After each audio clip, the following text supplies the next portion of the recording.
que conceberás e darás à luz um filho. Ele será grande, será chamado Filho do Altíssimo. E o Senhor lhe dará o trono de seu pai Davi, para que ele reine para sempre sobre os descendentes de Jacó. Como recordávamos no início da Eucaristia, esta memória do dia de hoje, Nossa Senhora do Rosário, ela tem origem no período de muita guerra, sobretudo entre o Oriente e o Ocidente, como se fosse hoje. E os turcos estavam invadindo uma região na Itália, Lepanto, próximo a Roma. Foi conseguida uma vitória, e enquanto os cristãos lutavam contra os turcos, os cristãos católicos, tinha um povo, um grupo, rezando o rosário. O Papa, então, declarou, São Pio V, foi quem o fez, 16º século, declarou que esta vitória tinha sido por causa da oração do rosário. Ora, de fato, infelizmente, nós não vamos hoje, com a mentalidade que temos hoje, celebrar uma vitória de derramamento de sangue, de uma guerra. Não é esta a intenção da Igreja nos dias de hoje.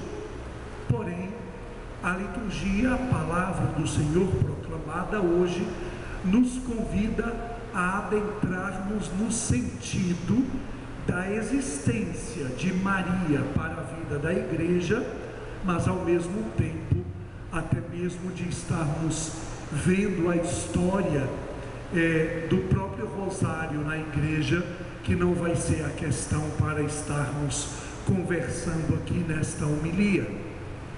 A palavra do Senhor, dirigida a nós hoje, nesta memória, nos põe no coração da nossa fé.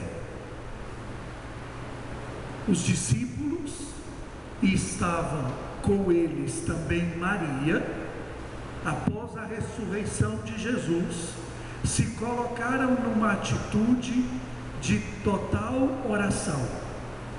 Se reuniam periodicamente para orar a Deus.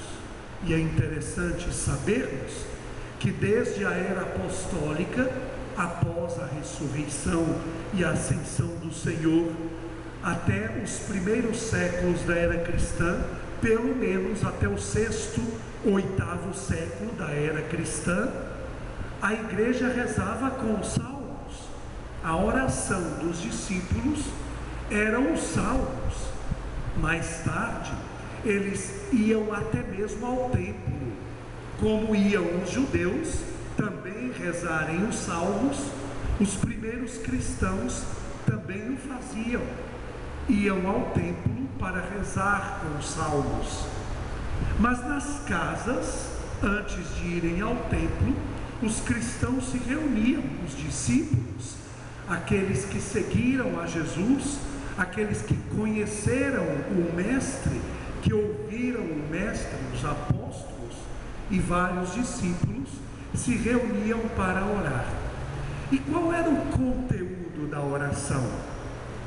O conteúdo da oração é o que nós temos na proclamação do Evangelho. Jesus Cristo, morto, ressuscitado, é o Senhor de nossas vidas. Ele tem a descendência de Davi. Por isso, todas as gerações serão colocadas, todos os povos serão colocados a serviço do Senhor, porque este Senhor serviu toda a humanidade entregando a sua própria vida. É o que ouvimos no Evangelho do Senhor. Então, Maria, o que fez? percebendo que o nosso Deus é o Deus da história, é o Deus que está caminhando com o seu povo, Maria diz: eis então a serva do Senhor, faça-se em mim segundo a vossa palavra. O Senhor nos convida então que a nossa oração seja a oração, em primeiro lugar, para adentrar neste mistério da nossa salvação. A nossa oração não é para ficar pedindo isso, pedindo aquilo, ou no puro louvor ao Senhor. Isso não é a oração cristã. A oração cristã é aquela que penetra o mistério, é aquela que acolhe o mistério, é aquela que proclama que só em Cristo temos salvação, não curas ou libertações, mas a salvação. Esta é a salvação que o Senhor nos deu, ou seja, vencermos o pecado, vencermos a morte.